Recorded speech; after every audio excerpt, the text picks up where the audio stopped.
Narrator. Hello and a warm welcome back to the English Learning Podcast's Intermediate Guide series. We are thrilled to have you with us today as we continue to equip you with practical English for every aspect of your daily life. Today we confront a topic that, while not pleasant to consider, is incredibly important for everyday safety and preparedness: dealing with minor emergencies. Life is unpredictable and sometimes, small mishaps or unexpected situations arise. From a scraped knee to a sudden power outage, a misplaced wallet to a minor kitchen burn, knowing how to react calmly and communicate effectively can make all the difference. How do you describe an injury? What steps do you take when something goes wrong at home? How do you ask for or offer help in an urgent but not life-threatening situation? This episode aims to equip you with the essential language and strategies to confidently handle these everyday challenges. Today we are not focusing on major disasters. Instead, we are exploring the common, less severe incidents that we might encounter and how to navigate them with clear thinking and precise language. Prepare for an exceptionally insightful and practical conversation between Dr. Anya Sharma, a general practitioner with extensive experience in everyday injuries, and Ben Carter, a community safety coordinator who educates the public on preparedness for common household and personal mishaps. Their dialogue will not only enhance your English comprehension and vocabulary related to immediate actions, basic first aid, problem-solving under pressure, and seeking appropriate assistance, but also arm you with invaluable perspectives and actionable linguistic tools to confidently, clearly, and effectively deal with minor emergencies that come your way. So, let's unlock the full potential of communicating calmly and effectively when unexpected situations arise. Dr. Sharma. Ben, it is a pleasure to speak with you today. Your work in community safety is so vital.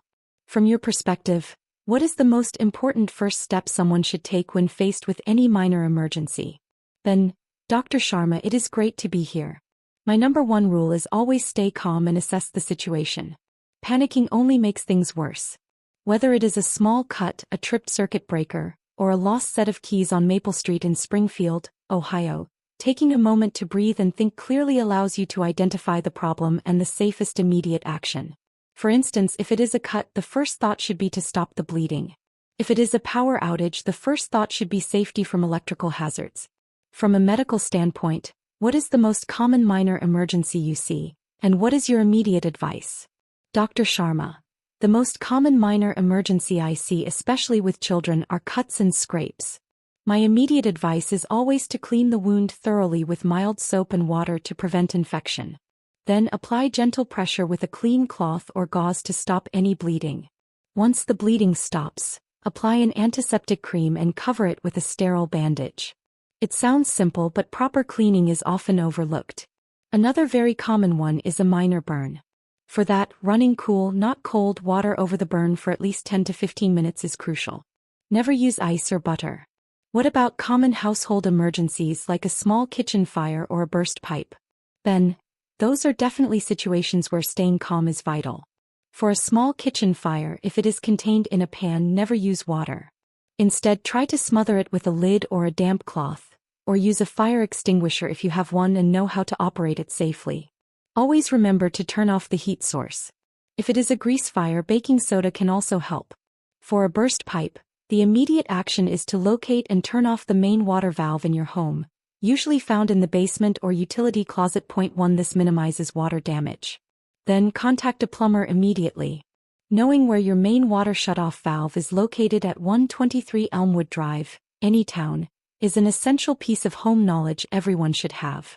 What would you advise someone to do for a sprained ankle or wrist? Dr. Sharma. For sprains, we use the acronym RICE. Rest, ice, compression and elevation. Point 2. Rest the injured limb, avoiding putting weight on it. Apply ice wrapped in a cloth to the swollen area for 15 to 20 minutes every few hours for the first 24 to 48 hours. Compress the area with an elastic bandage, but not too tightly that it cuts off circulation.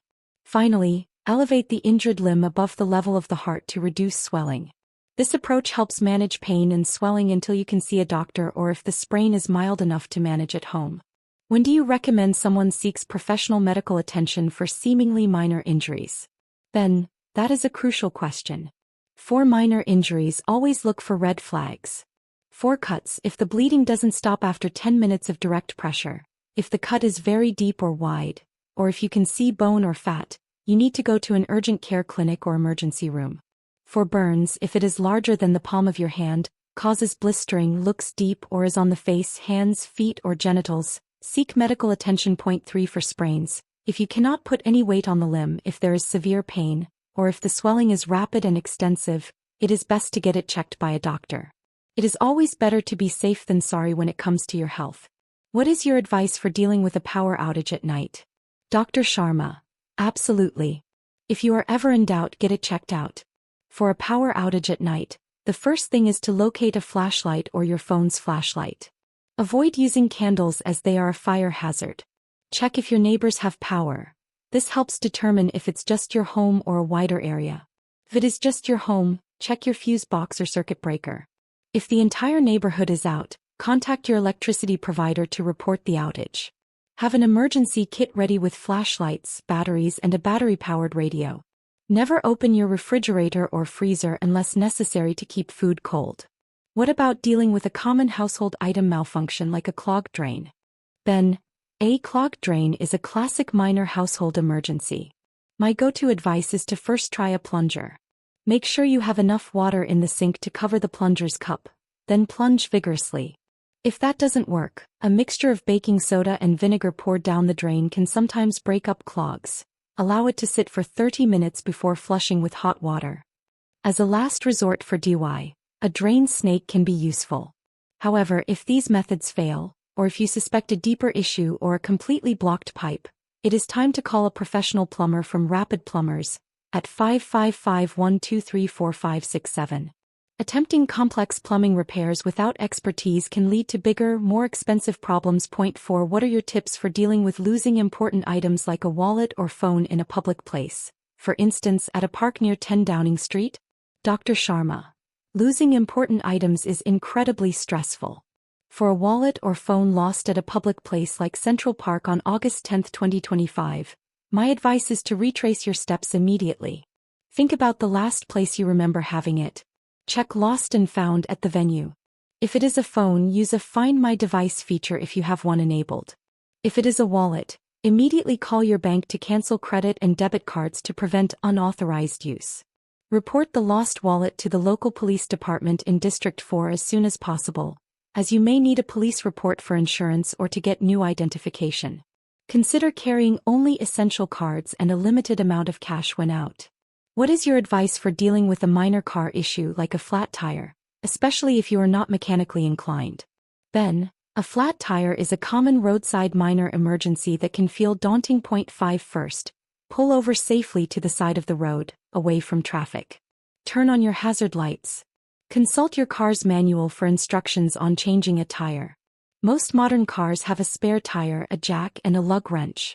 If you are not comfortable or physically able to change it yourself, call for roadside assistance from your insurance provider or a service like AAA. Having their number saved in your phone is crucial. Always carry an emergency roadside kit with reflective triangles or flares to alert other drivers. Remember, your safety is the priority. What about minor pet emergencies like a small cut or limping for those who have pets? Dr. Sharma: minor pet emergencies can be just as stressful as human ones.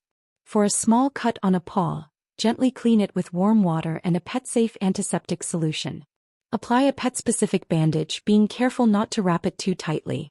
If your pet is limping, first check their paw for any thorns, glass, or swelling. Try to encourage rest. If the limping persists for more than a day, if there is visible swelling, intense pain, or if the paw is bent at an odd angle, contact your veterinarian at Animal Care Clinic, 789 Pet Lane, Cityville, immediately. Always have your vet's emergency number readily available. What are the key items everyone should have in a basic first aid kit for minor emergencies at home? Ben, a well-stocked first aid kit is non-negotiable for every home. Essential items include various sizes of bandages and sterile gauze pads, adhesive tape, antiseptic wipes or solution, like rubbing alcohol or hydrogen peroxide, antibiotic ointment, pain relievers, like ibuprofen or acetaminophen, tweezers for splinters, scissors, and disposable gloves. An instant cold pack for sprains and a thermometer are also very useful. Keep it in an easily accessible location like a kitchen cabinet, away from children, and check its contents periodically to replace expired medications or used items. What common misconceptions do people have about handling minor emergencies? Dr. Sharma.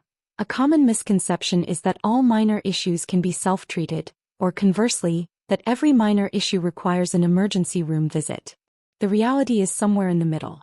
Many minor cuts, scrapes, and bruises can be handled at home with basic first aid. 6 However, people often underestimate the signs that indicate a need for professional medical attention, such as persistent bleeding, deep wounds, severe swelling, or signs of infection like redness, warmth, or pus. Another misconception is that toughing it out is always the best approach. Sometimes early intervention for a minor issue can prevent it from escalating into a more serious problem. What role does clear communication play when seeking help or explaining a minor emergency to others? Ben, clear communication is absolutely paramount. When calling for assistance, whether it is for roadside help or a non-emergency medical line, be prepared to state who you are, where you are, what happened, and what kind of help you need. Be concise and factual. For example, my name is Ben Carter, I am at 456 Oak Street, I have a flat tire on my red sedan, and I need roadside assistance. If you are describing an injury to a doctor or first responder, be specific about the location of the injury, how it occurred, when it happened, and what symptoms you are experiencing. Avoid vague language or exaggeration as it can delay appropriate help. What are the most important things to teach children about minor emergencies? Dr. Sharma. For children, the key is to teach them to stay calm and tell a trusted adult immediately if they get hurt or if something goes wrong. Teach them basic stop, drop, and roll for fire, and simple rules like don't touch hot stoves. Explain that minor cuts need to be cleaned and covered. Most importantly, empower them to speak up and describe what happened, rather than hiding an injury out of fear. Using simple, clear language and role-playing different scenarios can be very effective. Have you observed any trends in home safety preparedness in recent years? Ben. Yes, there is a positive trend towards increased home safety preparedness, especially driven by awareness campaigns and accessible online resources. More households are investing in smoke detectors, carbon monoxide detectors, and fire extinguishers. There's also a growing interest in emergency kits, not just for major disasters but for smaller, more common power outages or severe weather. People are generally more aware of identifying potential hazards in their homes, like loose rugs or overloaded electrical outlets, and addressing them proactively. However, many still overlook the importance of knowing basic first aid and where critical utility shutoffs are located. For instance, the main gas valve at 789 Pine Avenue, Unit 1A, City Heights. What are your final thoughts on promoting resilience in the face of minor emergencies? Dr. Sharma. My final thought is that resilience in minor emergencies comes from a combination of knowledge, preparedness, and a calm mindset. Knowing basic first aid, having essential supplies on hand, and practicing a calm, systematic approach when something goes wrong significantly reduces stress and improves outcomes. It is about empowering individuals to feel capable, rather than helpless, when unexpected situations arise. It is about recognizing that minor emergencies are a part of life, and with a little preparation, they can be managed effectively and safely. Narrator. What an incredibly practical and crucial discussion between Dr. Sharma and Ben. They have masterfully outlined the essential steps for dealing with minor emergencies, from the importance of staying calm and assessing the situation to providing immediate care and knowing when to seek professional help. Their conversation powerfully demonstrates that preparedness, clear communication, and basic knowledge are your strongest assets when faced with unexpected mishaps. Now, let's recap some of the key ideas and valuable vocabulary from their extensive discussion that you can immediately apply to better manage minor emergencies in your own life. Practice session. Expressing yourself. Let's revisit some valuable phrases and concepts from today's in-depth episode. Practice using these in your own descriptions. Stay calm. To remain relaxed and in control. Why is it important to stay calm during an emergency? Cuts and scrapes. Minor skin injuries. How do you usually treat cuts and scrapes? Power outage. A period when electricity supply stops. 7 What do you do during a power outage at home? Flat tire. When a car tire loses air. Have you ever had to deal with a flat tire? First aid kit. A box with medical supplies for minor injuries. Point 8. What essential items are in your first aid kit? Narrator. As Dr. Sharma and Ben so eloquently articulated, dealing with minor emergencies effectively is a critical life skill, and a fantastic opportunity to practice your English in a very practical and important context. It's about being prepared, reacting thoughtfully, and communicating clearly to ensure safety and resolution. By mastering these interactions, you not only protect yourself and others but also build confidence in your English abilities in real-world scenarios.